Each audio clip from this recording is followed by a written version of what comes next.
우리 어느 나이 어린 소녀가 또 소나무 애청자라고 편지를 보내왔어요. 그래서 여러분들께 요 엽서를 읽어드리도록 하겠습니다. 글씨가 앙증맞아요. 예, 그렇죠. 예. 광우스님께 안녕하세요. 저는 초등학교 1학년인 강승아이에요. 제가 불교와 소나무를 처음 만났을 때부터 아, 불교는 정말 있구나라는 것을 느꼈습니다. 제가 요즘 주말에 4,000번 넘게 지장보살을 외우고 있어요. 그리고 저번 주 금요일에는 17,535번을 외웠어요. 제가 요즘에 할머니와 엄마랑 법화경 사경을 하려고 해요. 제가 일요일에는 어린이 법회도 해요. 엄마도 법회에서 기도를 많이 하고 저와 할머니와 엄마와 삼촌이랑 템플스테이를 많이 참석하고 108배도 아주 여러 번 했어요. 엄마도 108배를 거의 맨날 했어요. 할머니는 말할 것도 없이 기도를 아주 많이 해요. 엄마와 할머니와 저는 아주 독실한 불자이에요.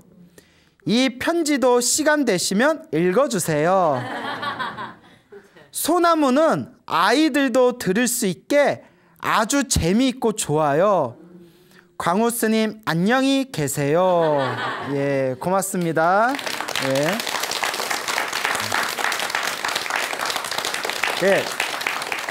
아이가 신통방통하죠? 네. 저도 보고 엄청 웃었는데 너무 예쁘고 귀여워서 네. 오늘 또 웃음이 또 나오려고 그러네요. 아, 이거 너무 대단하지 않아요? 네. 초등학교 1학년인데 막 지장보살 연부를 뭐 4,000 몇백 번을 하고 그동안 한 게 17,000 몇백 번이라고 그러죠?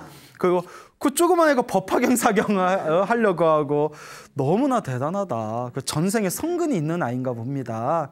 그래서 우리 강승아 우리 어린이 너무나 감사드리고 아유 우리 강승아 어린이의 엽서를 받았더니 스님이 막 힘이 나네요.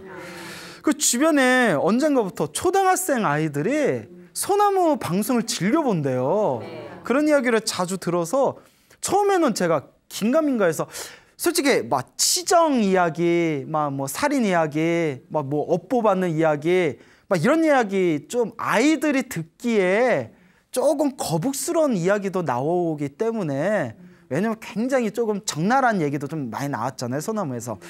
애들이 보기에 적당하지 않을 텐데 했는데 어느 보살님이 아유 스님 아침 맞짱 드라마보단 나아요 이러더라고요. 요새 애들 그 정도로 끄떡도 없다고. 초등학생이 엄마하고 같이 사랑과 전쟁을 보고 여자가 문제야 여자가 요새 그런 시대라고. 그래서 괜찮다고 했는데 예, 하여튼 아이들이 보고 있다니까 제가 조금 더 조심스럽게 신경을 써야 될 것 같아요. 어느 불자님이 얘기해 주시더라고요. 나이가 6살인가 아들이 있대요. 아들인데 아들이 딱 이렇게 잠자려고 침대에 누우면 자기 전에 엄마를 불러서 엄마 광우스님 소나무 틀어줘 이런대요 항상. 그거 들으면서 잔다고. 별일이다. 아니 왜? 그래서 이제 여거나 우리 저기 지방에 계시고 또 전국에 계시는 우리 연세가 지긋하신 노보살님들도 즐겨 들으신다 하시고 또 이렇게 나이 어린 초등학생들도 즐겨 듣는다 하니까 또 굉장히 고마울 따름입니다. 자, 이와 같이 이 부처님의 가르침이라는 게 사실 어린이들도 이해하기가 쉽거든요. 결국 내가 지은 업은 내가 받는 거고 또 내가 이제 기도해서 그걸 풀어야 되는 거고 또 인과 업보가 분명하기 때문에 끊임없이 공덕과 선업을 지어야 되고 그래서 우리 불자분들께서도 불교를 너무 어렵게만 생각하지 마세요. 부처님의 가르침은 결국 실천이고 체험입니다. 부처님 가르침을 공부하면 나쁜 게 하나도 안 나와요. 오히려 더 윤리와 도덕적으로 더 엄격함을 내세우거든요. 살생하지 말라. 근데 살생하지 말라. 사람이 안 죽이죠. 근데 지나가는 벌레는 또 자기도 모르게 죽이게 되잖아요. 그래서 살생도 하지 말라. 그 도둑질하지 말라.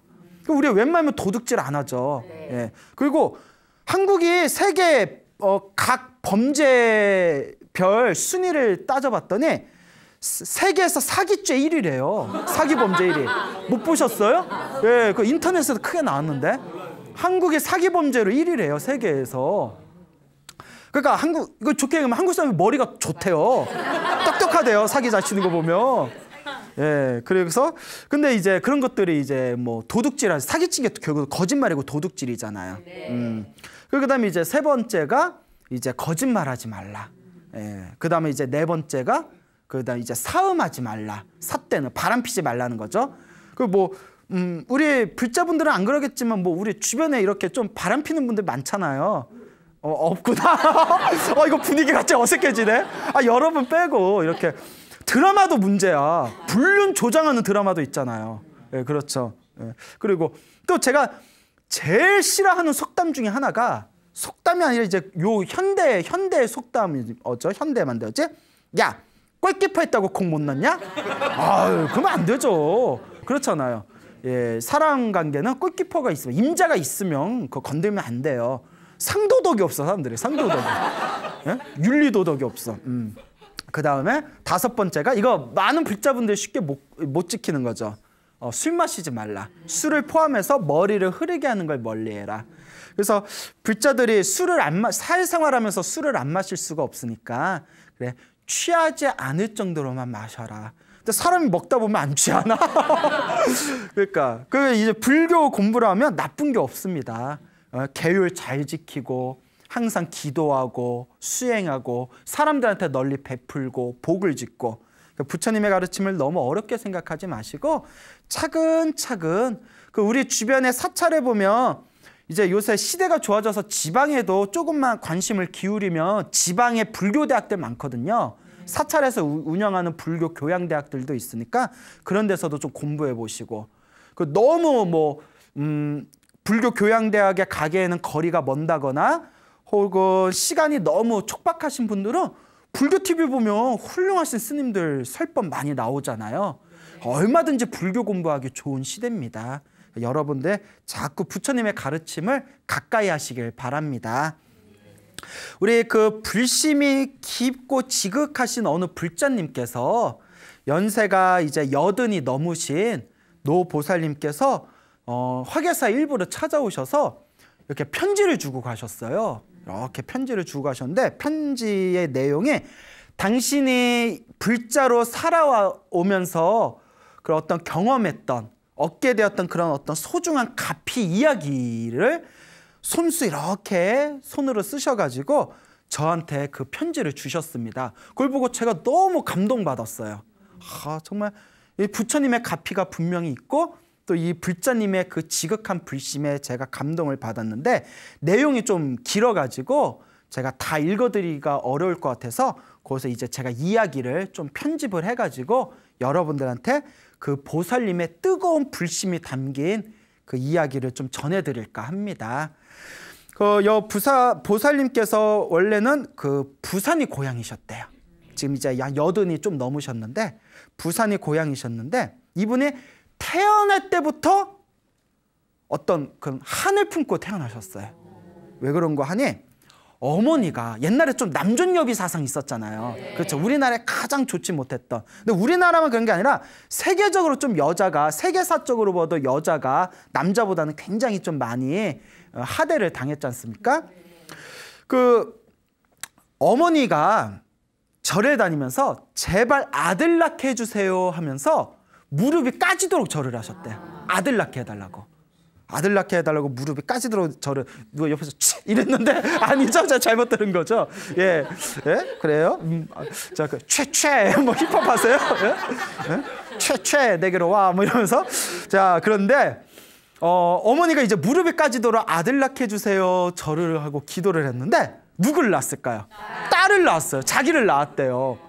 증언에 의하면 엄마가 아들이냐 딸이냐 딸이다 했더니 쳐다도 안 보더래요. 엄마가 쳐다도. 옛날에 좀 그런 시기가 있었나 봐요. 쳐다도 안 보더래요. 근데 요새 진짜 시대가 변해졌어요.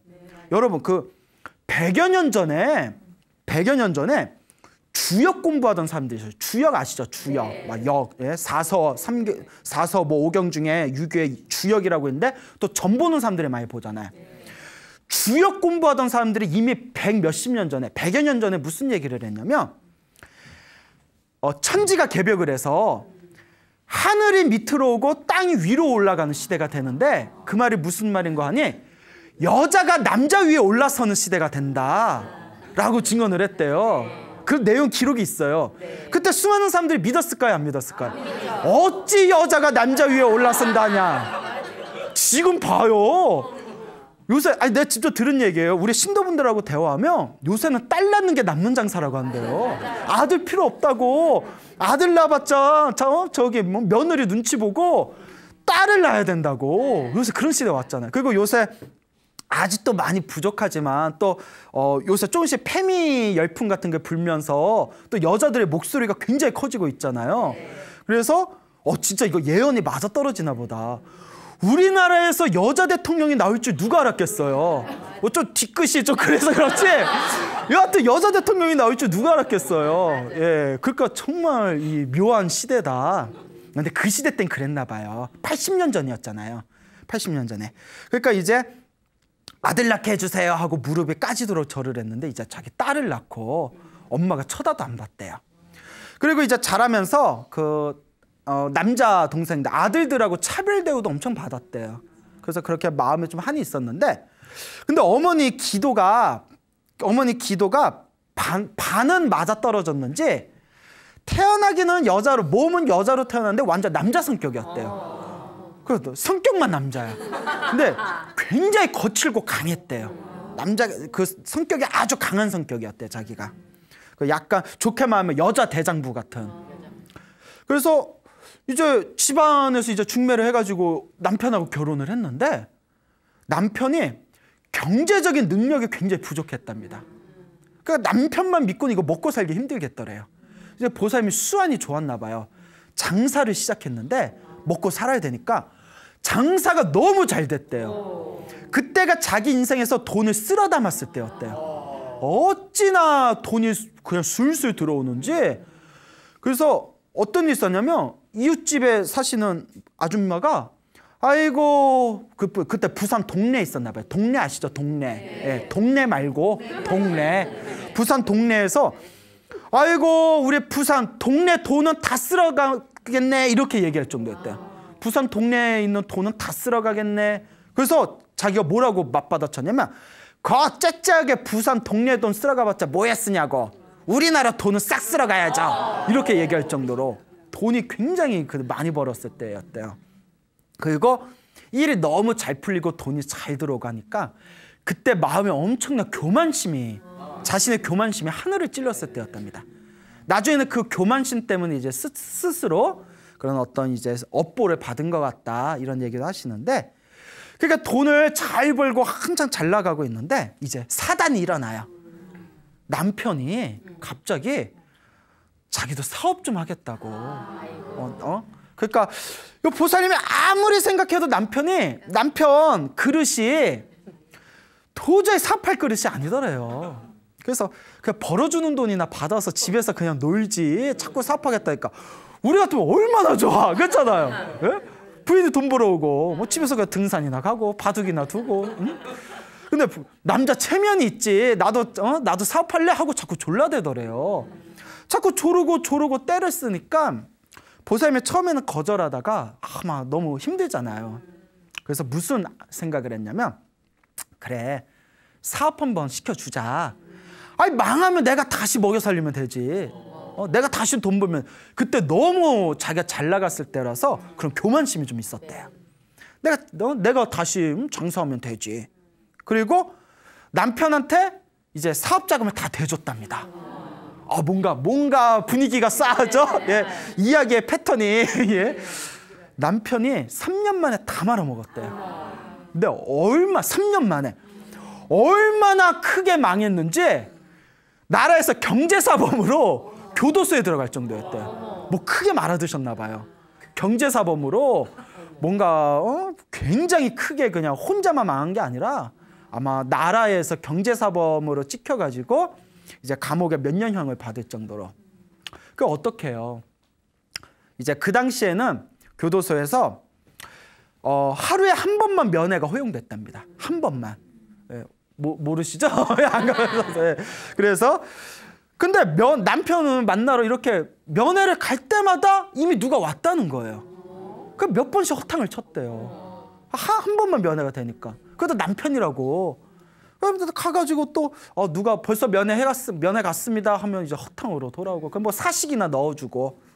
그 몇 개월을 허탕을 치는데 나중에 이제 교도관들하고 안면이 있잖아요. 아유 아줌씨 또 왔어요 뭐 이러면 교도관 이렇게 부르더래요. 분위기가 뭔가 실은 젊은 여자가 항상 면회로 온다고. 아줌마 남편이 두 집 살림하는 것 같아. 둘째 마누라 있는 것 같소. 다 이렇게 일러주더래요. 예. 그래서 청천벽력이죠. 막 하늘이 무너질 것 같은 생각이 들더래요. 이거 진짜 맞짱 드라마 같다, 그렇죠? 그래서 아닐 거야. 근데 우리 그런 얘기 있잖아요. 왜 불길한 예감은 항상 맞는지.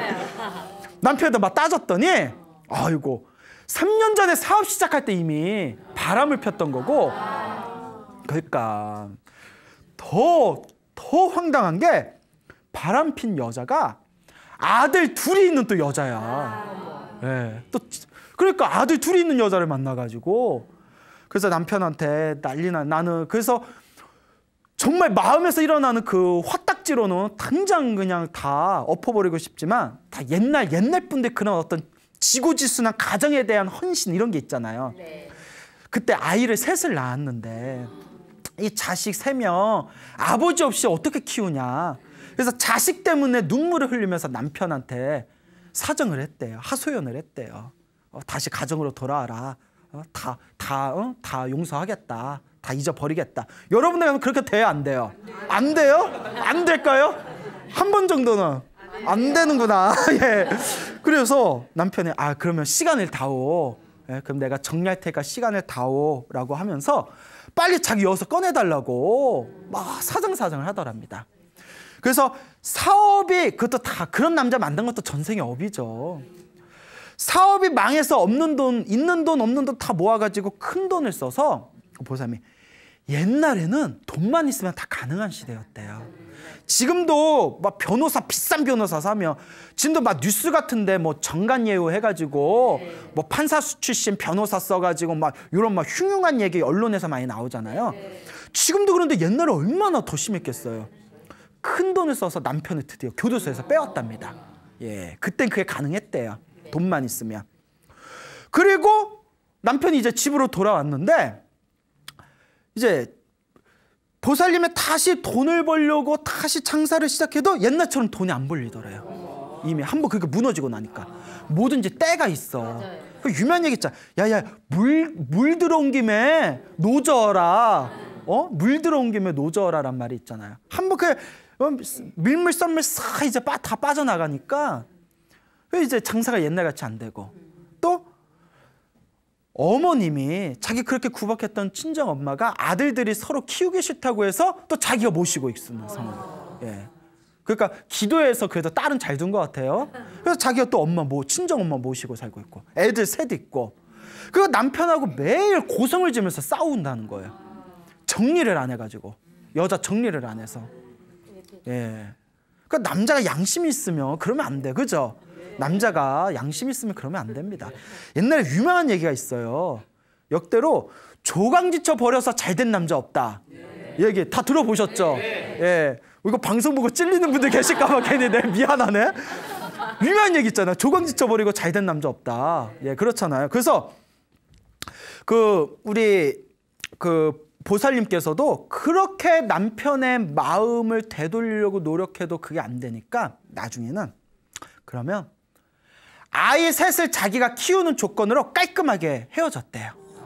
예, 더 이상 안 되겠다. 그래서 이제 깔끔하게 헤어졌답니다.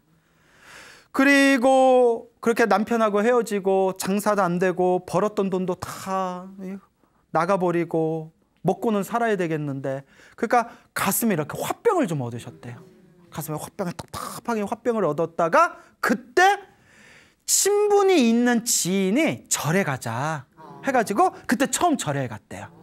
절에 가서 큰 스님도 만나서 인사드리고, 또 오는 길에 불교 용품점에 서점에 가가지고 불교 서점에 가서 주인 아줌마한테 서점 주인한테 내가 이제 절에 다닐 건데 절에 처음 다니는 사람이 볼 수 있는 좋은 책 좀 이렇게 좀 가려서 주세요 했더니 책을 이것저것 이렇게 챙겨서 주더래요.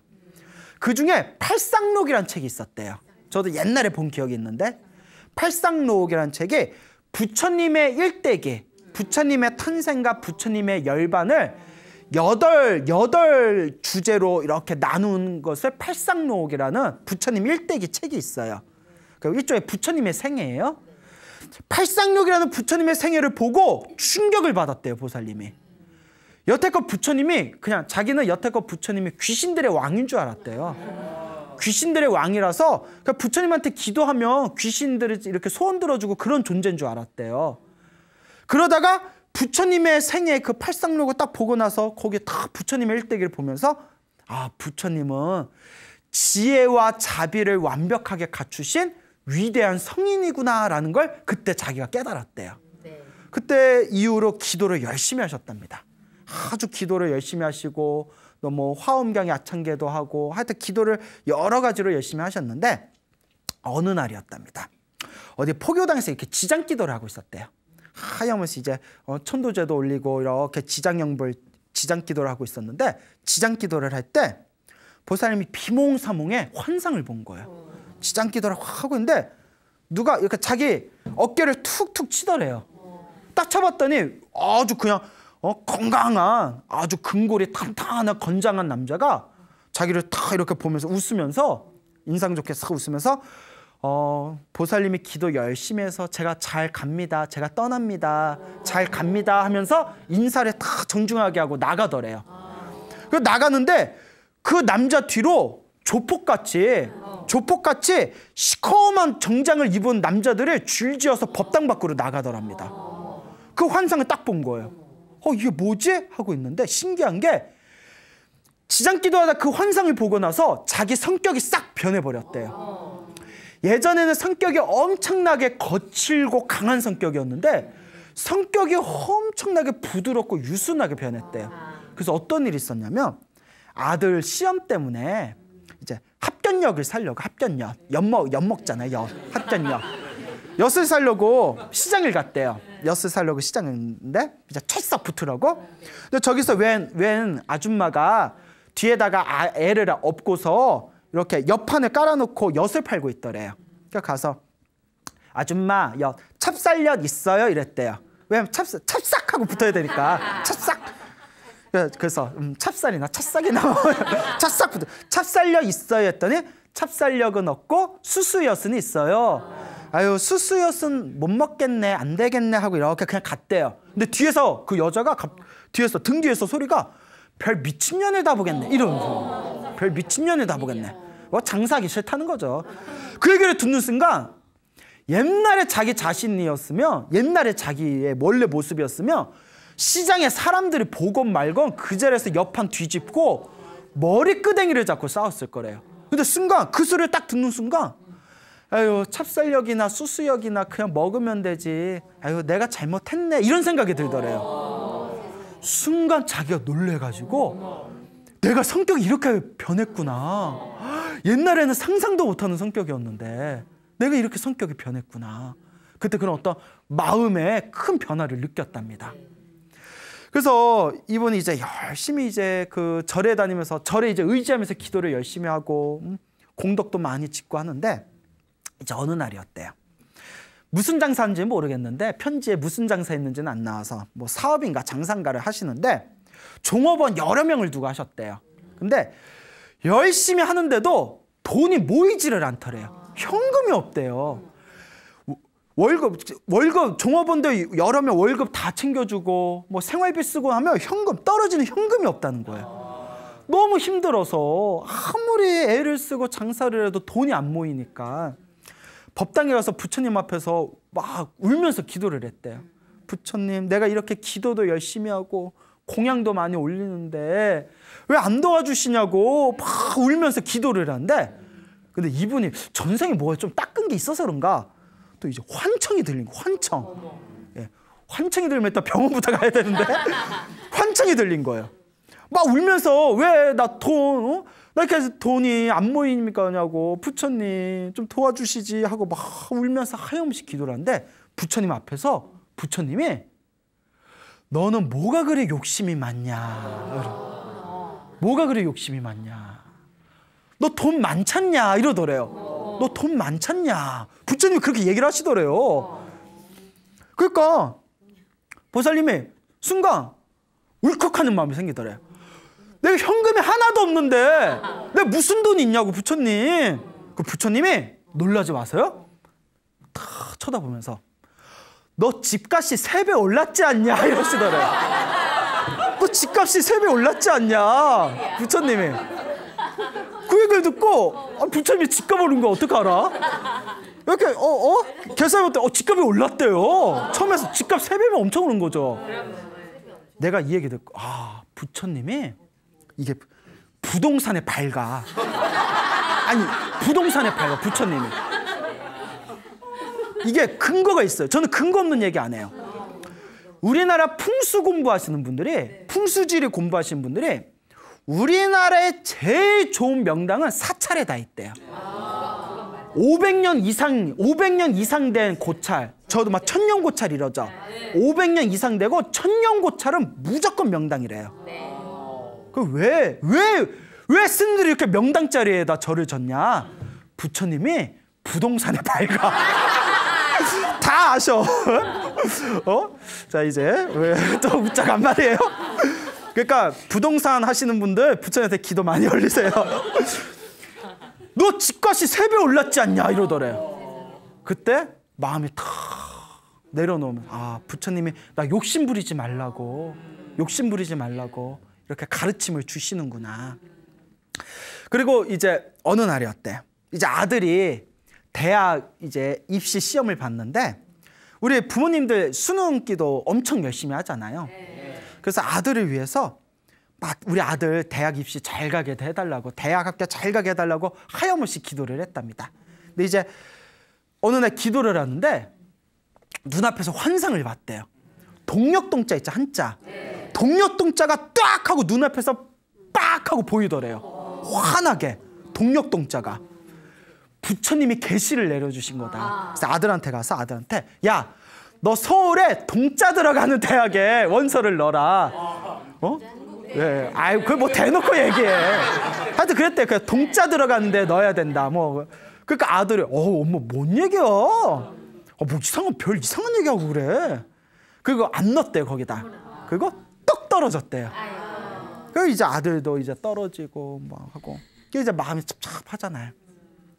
그리고 막 장사하는데 힘들고 일도 안 풀리고 집값이야 3배 늘었지만 현금도 없고 너무 힘들고 우울한데 어느 날 그 절에 다니신 보살님이 그 수행을 열심히 하는 스님들한테 대중공양을 올리면 대중공양이 이제 스님들한테 공양 올린 걸 대중공양이라고 해요. 대중공양을 올리면 큰 복을 받는다고 하지 않냐. 저기 통도사에 그 수행하시는 스님들한테 대중공양 올리면 어떻겠냐. 그 통도사를 다니셨나 봐요. 그러니까 스님들 또 통도사 절이 크잖아요. 거기서 뭐 참선하시는 스님들도 막 몇십 명 되시고 하니까 스님들 대중공양 올리려면 현금이 얼마 필요한가 봤더니 좀 이제 이 거액이 필요한 거예요. 그렇잖아요. 뭐 돈 몇만 원 갖고 안 되잖아요. 근데 그 돈이 어디 있어요. 그러니까 또 부처님 앞에서 또 울었대요. 우리 부처님은 속도 좋아. 그거 다 받아줘. 전국에서 울면서 기도하는 불자도 다 받아주잖아요. 부처님 앞에서 울면서 내가 스님들한테 대중공양 올리고 싶은데 현금은 하나도 없고 복 짓고 싶은데 하면서 막 우니까 또 환청이 들리더래.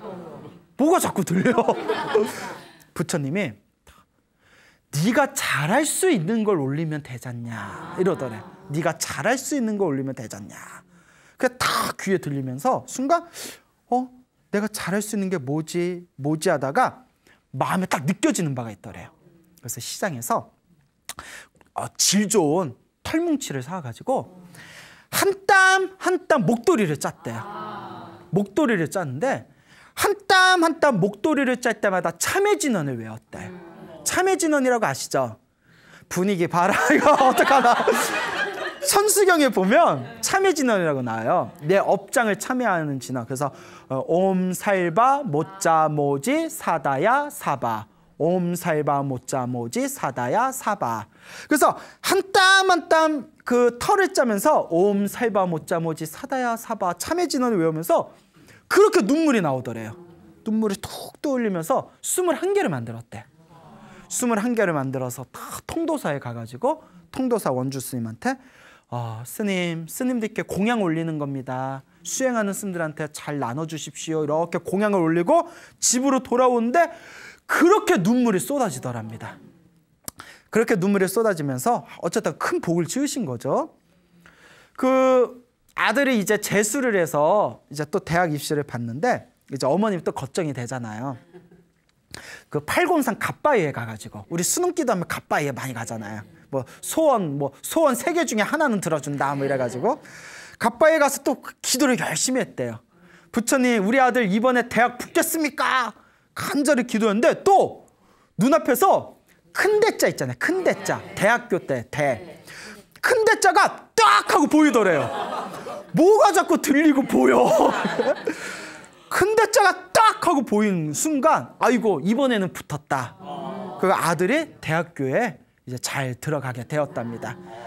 자, 그래서 이제 이렇게 이제 많이 이제 기도를 하면서 의지하면서 가피를 많이 받으셨는데 이제 아주 놀라운 얘기를 하시더라고요. 그 통도사의 한 암자에서 49제 천도법회가 있었대요. 49제 천도법회가 있었는데 그때 같이 절에 다니는 지인이 모친 49제도 올릴 겨 통도사 암자에서 하는 49제 천도법회 우리 같이 조상님들 그 49제 천도법회 올리고 우리 같이 기도하자라고 자꾸 권유를 했답니다. 그래서 처음에는 아무 생각 없다가 그래 같이 합시다 해가지고 이제 49제를 올렸대요. 49제 천도법회를 올리고 49일 동안 기도를 열심히 하셨나 봐요. 49일 동안 아주 여법하게 기도 마치고 조상님들한테 다 천도법회 올리고 그리고 이제 49제가 다 끝난 뒤에 이제 차를 타고 집으로 오는 길이었대요. 집으로 오는데 그 부산에 사거리 있잖아요. 모 사거리에 횡단보도에서 차가 이렇게 멈췄대요. 횡단보도에 차가 이렇게 멈췄는데 순간 엄청 큰 소리로 환청이 들리더래요. 생생하게. 49제 잘 지냈다. 환청이. 근데 뒤에 더 반전이 있어요. 49제 잘 지냈구나 라고 환청이 크게 들리더랍니다. 너무 소리가 커서 깜짝 놀라서 주변을 둘러봤대요. 뭐지? 누가 아무것도 없는 거예요. 이게 뭘까? 근데 사실 우리가 자꾸 이렇게 뭐가 들리면 일단 병원 가봐야 돼요, 진짜. 보살한테 자꾸 뭐가 들리면. 근데 이분은 이제 대단하신 거예요. 이게 뭐지? 하고 이렇게 집에 갔는데 여러분 놀라지 마세요. 그 환청을 듣고 3일이 지났을 때 그 환청이 들렸던 횡단보도에서 아들이 교통사고를 당했대요. 아들이 빵 거리면서 교통사고. 그 자리에서 너무나 사고를 크게 당해가지고 뭐 머리가 부셔졌대나 봐요. 병원 3군데 갔는데 3군데서 다 수술 안 된다고. 병원 3군데 돌고 돌아서 결국 수술을 받았답니다. 아주 위독한 상황에서 위험한 수술을 받았대요. 결과적으로는 수술이 잘 되고 지금 건강하대요. 보살님이 무릎을 딱 치면서 무슨 생각했냐면 아들이 그 횡단보도에서 죽을 운명이었는데 그 횡단보도에서 49제 잘 지냈구나. 내가 49일 동안 천도법회하고 기도를 열심히 한 공덕으로 아들이 그 횡단보도에서 죽었을 운명이었는데 수명이 늘었다는 거예요. 야, 내가 아픔. 정말 이 보살님 대단하시다. 정말 불심이 대단하시다. 내가 기도하다가 뭐 환상 보고 환청 보는 사람들 보면 내가 별로 안 좋아하거든요. 아니 자기 마음이 만든 착각일 수 있거든요. 이 보살님은 진국이다. 이 보살님 정말 오리지널이죠. 그래서 이 이야기를 보면서 너무 대단하다. 정말 대단하다. 한 시대에 척박했던 자신의 삶을 불심에 의지해서 스스로의 운명을 개척하신 분이 아닐까. 그래서 지금 80이 넘으셨잖아요. 얼굴도 건강해 보이세요. 자기 이제 남은 재산 자식들한테 다 나눠주고 좀 무소유의 마음으로 그냥 절에 다니면서 기도 열심히 하면서 그냥 부처님께 감사하는 마음으로 매일매일 살고 계시대요.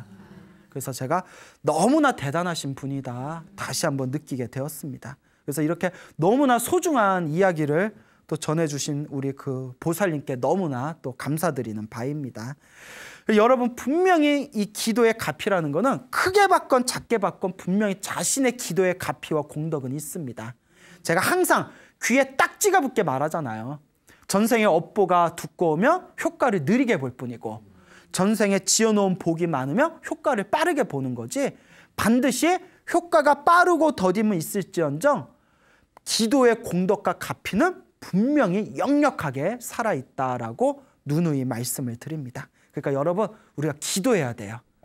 여러분, 힘들 때 기도하고, 괴로울 때 기도하고, 화병 있을 때 기도하고, 여자친구 없어도 기도하고, 남자친구 없어도 기도하고, 결혼하고 난 뒤에 알고 봤더니 배우자가 진상이었을 때 기도하고, 예, 오로지 기도예요.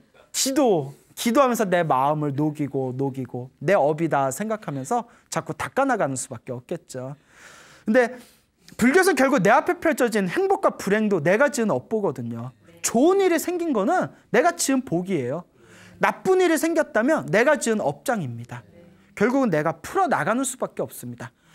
아무리 듣기 좋은 이야기를 아무리 해줘도 귀로 듣는 거는 아무런 효험이 없어요. 그래서 저는 뭐 힐링 이런 거 별로 안 좋아해요. 힐링 막 이런 거 있잖아요. 귀로 들으면 끝이에요. 들을 때는 박수치고 웃지만 끝나고 나면 원래 상태인데. 그래서 저는 힐링이 중요한 게 아니다. 수행이 중요하다. 내 몸과 마음의 변화, 직접적인 체험과 이 수행의 맛이 진정으로 중요한 것이다 라고 말씀드리고 싶습니다. 알겠죠? 네. 그래서 이렇게 우리 주변에 기도에서 갚이 받은 분들이 많다는 것을 꼭 기억해 두시기 바랍니다. 그래서 우리 그 재미난 얘기를 하나 더 드리자면, 짧은 얘기인데, 우리 여기 불교TV BTN의 요 밑에 법당이 무상사잖아요. 네. 요 무상사 신도분께서 집재해 주신 얘기예요. 81살 되신 노보살님이신데, 요 무상사 신도분이신데 소나무를 너무 좋아하신대요. 이분이 30대인가 40대인가에 그 젊었을 적에 지방에 있는 사찰에 성지순례를 갔대요. 성지순례를 갔는데 이제 그 관광버스를 타고 성지순례 막 도로를 막 달리고 있는데 갑자기 배가 싸르르 하면서 배탈이 났대요. 그거 되게 곤혹스럽잖아요.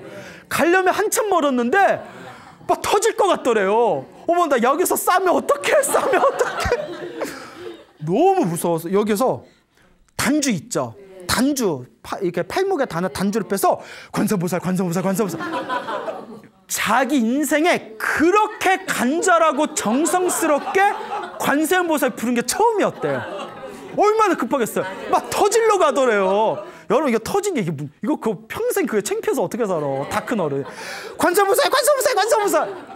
하염없이 부르는데 갑자기 온몸에 땀이 푹 이렇게 흘러내리면서 배가 싹 가라앉더래요. 배가 멀쩡하게 가라앉더래요. 막 터지려고 하다가. 그리고 룰루랄라 절에 내려가지고 천천히 걸어서 그 변속관에서 시원하게 일을 봤대요. 자기는 이거 아무리 봐도 가피 같다고. 그러니까 여러분, 차 안에서 갑자기 배가 터질 때는 누구를 불러라? 관세음보살을 불러라. 자, 두 번째, 50대가 됐을 때 혀심증에 걸리셨대요. 혀심증에 걸리셨을 때 이분이 내 업이다 생각하고 조계사 있죠. 조계사에 가셔가지고 거기서 매일 108배를 하시고 능엄주를 읽으셨대요. 매일 108배를 하고 능엄주를 읽다가 어느 날 이렇게 시간이 흘러서 매일매일 정성스럽게 기도했대요. 시간이 흘러서 딱 봤는데 혀심증이 저절로 나와버렸대요. 당신이 이 두 가지 갚이는 자신 있게 얘기한다고. 그러면서 웃으면서 하시는 얘기가, 스님, 기도 열심히 해야 된다는 거 머리로 알겠고 소나무 들으면서 기도 열심히 해야지 드는 그런 생각 드는데, 그때 배가 터지기 직전에 관세음보살 불렀을 때처럼 간절함이 안 생긴다고 막 웃으시더라고요. 그래서 보살님 그냥 꾸준히 하시면 됩니다. 그러니까 여러분들도 간절한 마음을 갖고 매일매일 조금이라도 기도하시길 바랍니다.